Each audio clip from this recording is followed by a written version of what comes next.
Vleuborg Toren.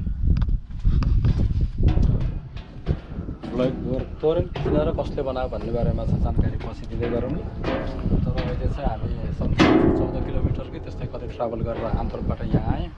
यही ठेगाना लगाएर आउँदाखेरि चाहिँ हामीलाई नेभिगेसनले 7 मिनेट पैदलको दूरीमा अलिकति तलै रोक्यो। त्यसपछि कच्ची बाटो हिँडेर आएँ मकैबारीबारी।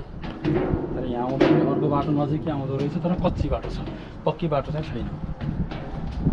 यसको स्पेसल फिचर चाहिँ के हो, यो सामान्य भर्याङ चढ्ने माथि जाने, त्यस पछाडि टावर हेर्ने, सेतो टावरबाट चाहिँ देखिन्छ काठमाडौँमा। यहाँ पनि त्यही त होला। एनिवे ल अब सबैजनाले भ्लुइबोर्ग टोरेनबाट अगाडि के देखिन्छ त्यही हेरौँ है त। सामान्य भर्याङ मात्रै, सर र भर्याङ चढेर आउने, यहाँ आउने, हल्ले जस्तो हुन्छ, पिङ खेल्ने एकछिन रमाइलो। त्यहाँ त्यत्रो बाटो छ, त्यत्रो गाउँ छ, त्यहाँ उता त्यत्रो गाउँ छ।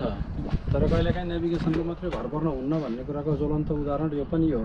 हाम्रो गाडी यहाँबाट 10 मिनट तल पैदलमा खेतको छेउमा छ।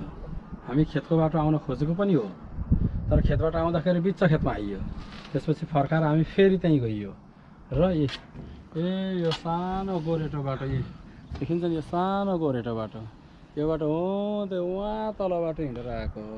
लेख्ने बेलामा 7 मिनट लाग्छ, तर कम्तीमा 10 मिनट लाग्यो होला हामीलाई फुरुफुरु हिँड्दा। केटाकेटी सहित आउँदाखेरि त कम्तीमा 20 मिनट लाग्छ हिँडेर यहाँ आउनु। त्यो चाहिँ तपाईँहरूको विचार।